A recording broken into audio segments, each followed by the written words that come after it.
इस पुस्तक में जब हम लोगों ने अल्पसंख्यक पर ध्यान दिया तो अमोन राणा का जो मुद्दा था मेघालय वाला, है ना, वो कहीं ना कहीं एक स्ट्राइकिंग पॉइंट था कि नहीं, इस पर जो है एक कहीं ना कहीं आम सहमति लोगों के बीच होनी चाहिए। और वह मुद्दा विशेष रूप से जब उच्च न्यायालय ने उठाया और उस पर जब उन्होंने अपना निर्णय सुनाया कि ये गलत है, ऐसा नहीं होना चाहिए, जस्टिस एसआर सेन ने। जी, तो उस पर मैं चाहूँगा कि आप थोड़ा सा विस्तार से बताएं अपने दर्शकों के लिए कि अमोन राणा का जो विषय था उसको किस तरह से आप यदि इसी पैरामीटर पर देखें, इसी मापदंड पर देखें। जी, तो वो उसमें देखिए, वो अल्पसंख्यक को लेकर उतना नहीं था क्योंकि वो इस तरह से जुड़ा हुआ है, लेकिन उसमें एक बांग्लादेश से आया हुआ हिंदू अमोन राणा जो भारतीय सेना में अपनी पूरी जिंदगी सेवा देता है, जब वो मेघालय सरकार के पास जाता है डोमिसाइल सर्टिफिकेट लेने के लिए, तो सरकार बोलती है कि आप हमारे देश के नागरिक ही नहीं हैं। तो वो कोर्ट जाता है कि मैंने इतनी बड़ी सेवा दी और मुझे डोमिसाइल सर्टिफिकेट, वो बोलता है मेघालय के आप नहीं हैं। तो उसने बोला मैं कहाँ का हूँ, जब मैं बांग्लादेश से आया तो मैं मेघालय में बस गया, अब यहाँ हूँ, अब इतने पूरी हमने ज़िंदगी बिता दी, तो कहाँ का डोमिसाइल है मुझे कोई बताए, बांग्लादेश सरकार तो मुझे देगी नहीं। तो वो कोर्ट गए, कोर्ट में जस्टिस एसआर सेन, सुधीर रंजन सेन मेरा ख्याल है, उनके पिता की भी तो सेवाएं थी, हाँ, भारत के लिए। जी, उनके पिता ने भी सेवा की। तो उन्होंने ये कहा कि भाई मुझे जब सर्टिफिकेट नहीं मिल सकता, मैं कहाँ का बासिंदा हूँ, तो ये निर्णय कोर्ट करे। तो जो जज थे जस्टिस सेन, वो बहुत नाराज हुए क्योंकि उन्होंने कहा कि ये जो हिंदू हैं उन राज्यों में जहाँ पे कि ईसाई या मुस्लिम बहुसंख्यक हैं, एक तो पहली चीज उनको हिंदुओं को वो अल्पसंख्यक अधिकार नहीं है जो बाकी सभी को पूरे देश में है जी। अब 2% हिंदू हैं सिर्फ इसमें नागालैंड में, उन्हें कोई अधिकार नहीं है, ओवरवेलमिंग मेजॉरिटी क्रिश्चियंस की है। और डिनायल भी रिलीजियस बेस्ड था, क्योंकि तुम हिंदू हो तो हम तुम्हें डोमिसाइल ही नहीं देंगे। एग्जैक्टली, मैं वहीं पर बोलना चाह रहा था। नहीं देंगे। तो उन्होंने कहा कि ये, उन्होंने बहुत क्रोध से, गुस्से में भी लिखा, हालांकि जज वो नहीं होते, पर उन्होंने नाराजगी जताई अपने निर्णय में और कहा कि ये जो चल रहा है ये सही नहीं है। और क्या हिंदुस्तान को भी कोई इस्लामिक रिपब्लिक बनाना चाहता है या कोई क्रिश्चियन स्टेट बनाना चाहता है क्या? और अगर ऐसा है तो ये स्वीकार हम बिल्कुल नहीं करेंगे। और अपने निर्णय की कॉपी उन्होंने खुद ऑर्डर दिया कि प्रधानमंत्री और गृह मंत्री को भेजी जाए। और उन्होंने ये कहा जी कि अब समय आ गया है जबकि भारत को एक हिंदू राष्ट्र घोषित किया जाए। जी, क्योंकि अगर इस तरह का अत्याचार हिंदुओं पर ही हो रहा है, जिन्होंने शताब्दियों से सबको शरण दी, जब पूरे दुनिया में यहूदियों को सताया गया तो भारत में आके उन्होंने शरण ली। सब जगह से पारसी खत्म हो गए हैं, सिर्फ भारत में बचे हुए हैं और बहुत फल फूल रहे हैं। जितने बड़े बड़े औद्योगिक घराने हैं, टाटा का हो या गोदरेज का हो, उन्हीं का है। और इतने बड़े वैज्ञानिक, डॉक्टर होमी भाभा हुए, डॉक्टर होमी सेठना हुए, इतने बड़े वैज्ञानिक, कौन सी ऐसी फील्ड है जहाँ उनका कंट्रीब्यूशन नहीं है?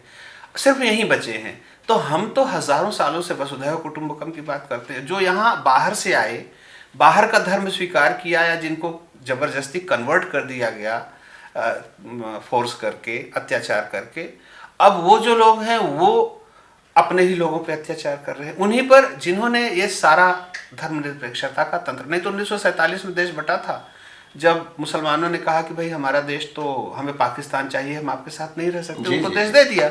तो जो बचा था किसका था? उन्होंने कहा दोनों अलग, सांस्कृतिक दृष्टि से अलग है। हाँ, तो उन्होंने यही कहा कि भारत को तो हिंदू राष्ट्र 1947 में ही हो जाना चाहिए था, नहीं हुआ तो अब बनाओ।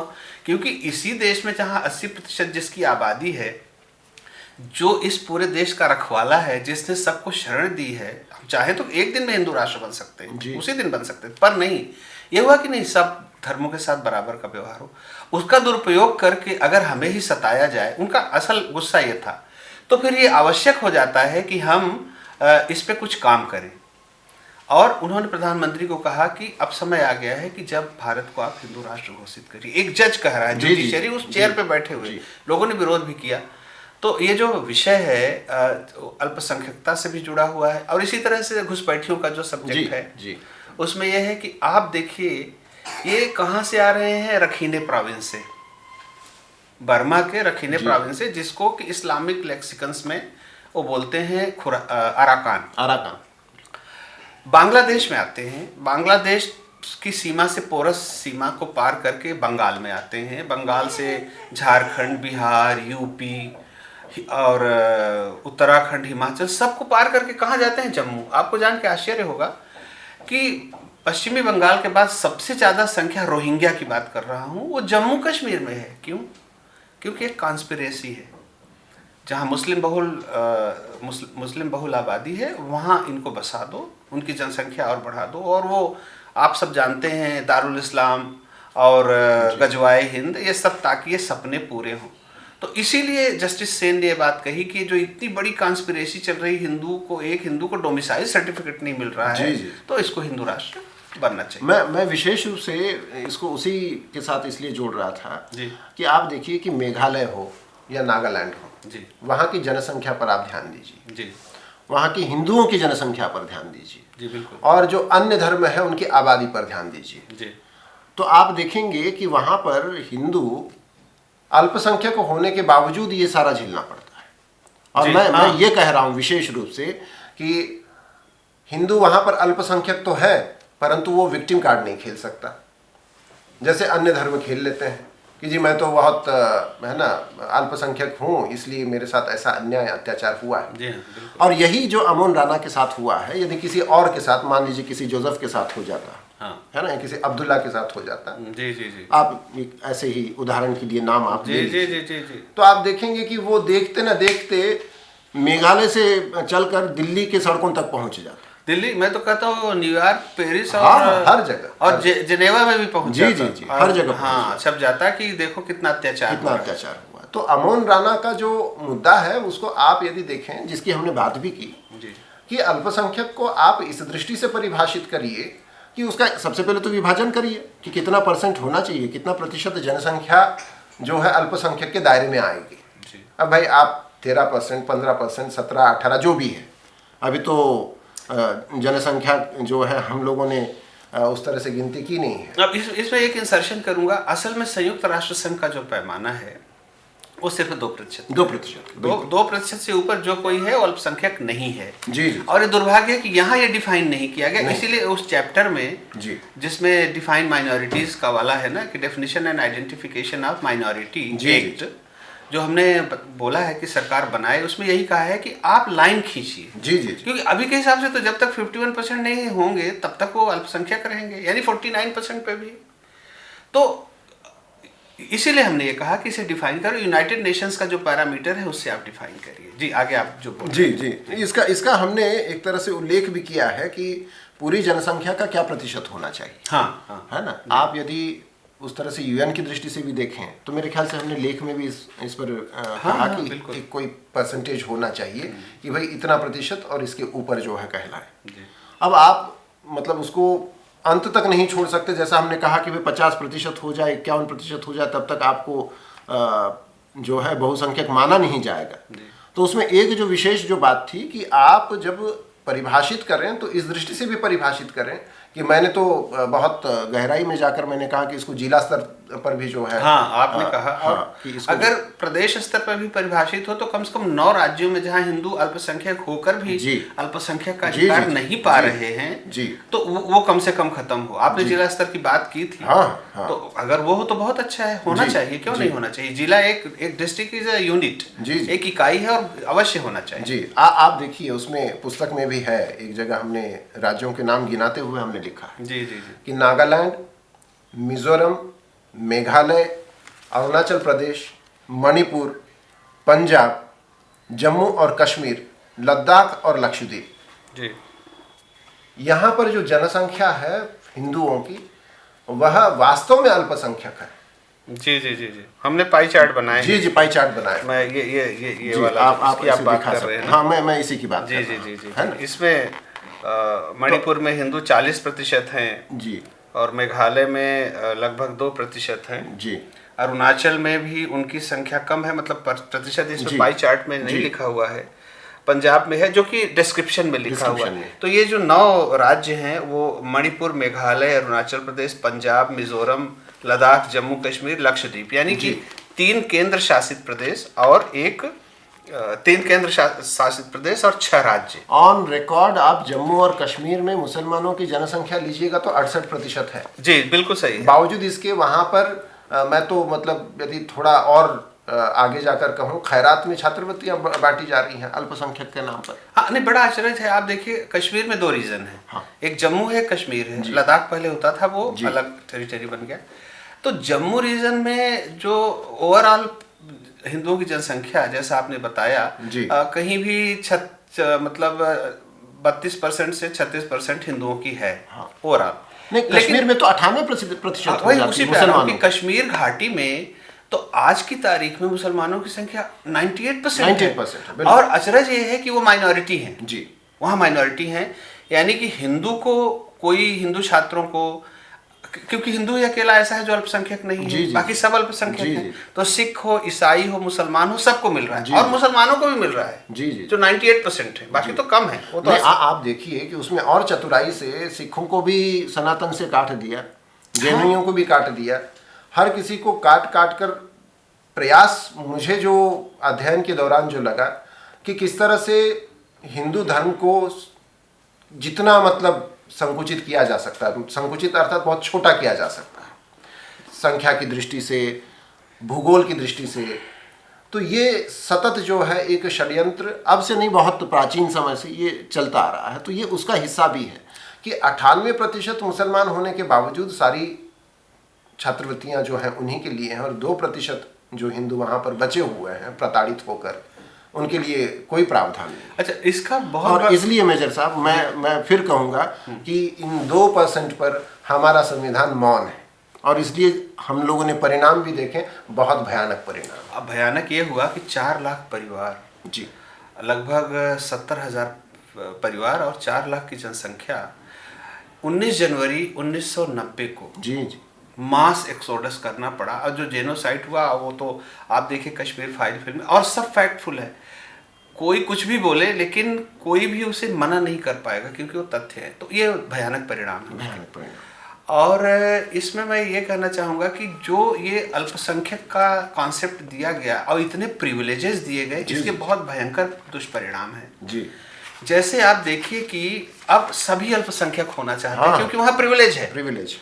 अचरज की बात यह है, यहाँ रिकॉर्ड सुप्रीम कोर्ट में एफिडेविट है रामकृष्ण मिशन की। जब उनको कहा गया कि आप ये अपने स्पेशल स्कूल्स नहीं चला सकते, सिर्फ माइनॉरिटी चला सकते हैं, मठ नहीं चला सकते आप, तो उन्होंने कहा कि हम तो माइनॉरिटी हैं। कैसे? बोले हमारा हिंदू धर्म से कोई, हमारा अपना स्वतंत्र पंथ है। ये उन्हें इसलिए कहना पड़ा, जबकि सिर्फ रामकृष्ण मिशन की पढ़ाई ही नहीं, एवं जैन, बौद्ध, सिख, कर्नाटक में लिंगायत वाला लीजिए। हाँ, ये सभी सब हिंदू थे और कभी वो जाना भी नहीं चाहते थे, लेकिन गए क्यों? क्योंकि प्रिविलेज है वहाँ। और उसका दुष्परिणाम ये हो रहा है कि आज सभी अपने को माइनॉरिटी घोषित करना चाहते हैं। कर्नाटक में जैसे आपने कहा कि जो लिंगायत हैं वो एक बहुत ही इन्फ्लुएंशियल कम्युनिटी है, उनके अपने एजुकेशनल इंस्टीट्यूशन है, लेकिन माइनॉरिटी राइट नहीं है। अब माइनॉरिटी राइट का फायदा क्या है? एक तो एजुकेशनल इंस्टीट्यूशन में 50% सीटें जो आपकी अपनी हैं वो रिजर्व हो जाती हैं। तो लिंगायत भी बोलते हैं हम इंस्टीट्यूशन चला रहे हैं और लिंगायत बच्चों को एडमिशन नहीं मिलता क्योंकि सरकार की पॉलिसी है रिजर्वेशन लगाओ, ये करो वो करो, तो हमें माइनॉरिटी घोषित कर दो। तो इससे जो है डिसइंटीग्रेशन हो रहा है देश का, एक जो मानसिकता है वो बिखराव ला रही है। और ये इसका परिणाम ये है कि ये हम अनजाने ही जो देशद्रोही शक्तियां हैं उनकी योजनाओं को सफल बना रहे हैं। मैं नाम लेके बोलूंगा, एक बहुत सीनियर आईएएस ऑफिसर थे, कांग्रेस के लोगों ने उनको पहला बनाया चीफ इंफॉर्मेशन ऑफिसर।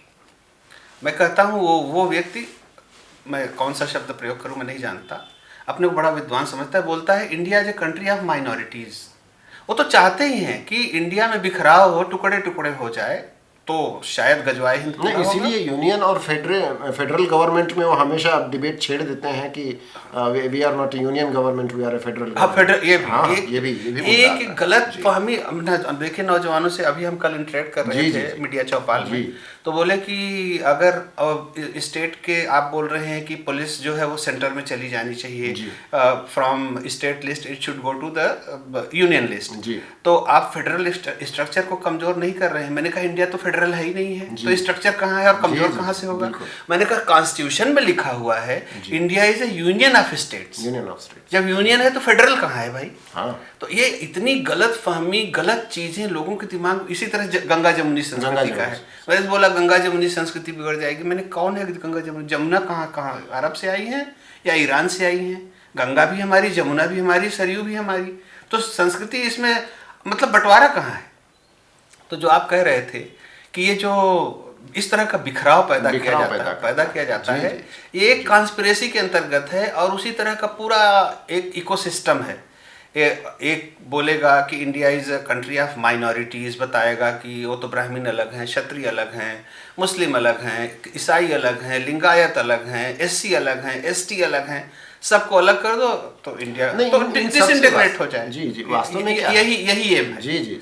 तो हमें उस ट्रैप में अनफॉर्चुनेटली हम जब माइनॉरिटीज को डिफाइन नहीं करते और वो प्रिविलेजेस इतने अट्रैक्टिव लगते हैं तो हर कोई माइनॉरिटी होना चाहता है। अचरज तो आपको जान के होगा कि इवन मैंने तो सुना कि कुछ ब्राह्मण्स भी बोलते हैं कि हमें माइनॉरिटी घोषित कर दो। अच्छा। हाँ, क्योंकि वो कहते हैं, कई ग्रुप हैं बोलते हैं हमें माइनॉरिटी घोषित, सिर्फ इसलिए क्योंकि वो प्रिविलेज मिलेगा। अभी वो अपने पाठशाला नहीं चला सकते, वेदों का उस तरह से वो सीटें रिजर्व नहीं होंगी, जो प्रिविलेजेस है ना। प्रिविलेजेस क्या 50% रिजर्वेशन हो जाएगा। आपके ऊपर कोई सिलेबस गवर्नमेंट इम्पोज नहीं कर सकती। अब जैसे मदरसों में कुछ भी जहर पढ़ाया जाए, मदरसाज एवरीबॉडी नोज, सब इट इज ऑन रिकॉर्ड कि मदरसाज are the factory of, not all but majority of मदरसाज आर फैक्ट्री ऑफ जिहाद एंड सेपरेशन। इवन टेररिज्म का वहां पे गढ़ है, पकड़े भी गए हैं, लेकिन वो चल रहे हैं क्योंकि माइनॉरिटी राइट में मदरसा चलाने का अधिकार है। इसीलिए मैं कहता हूँ उसको डिफाइन करो, और जो 2% से ऊपर जो भी कम्युनिटी है that should not be given the privilege of a minority. उसको अल्पसंख्यक का अधिकार नहीं होना चाहिए, क्योंकि ये न तो विश्व के स्तर से सही है न यहाँ के स्तर से सही है। ये बातें हमने इसमें इसीलिए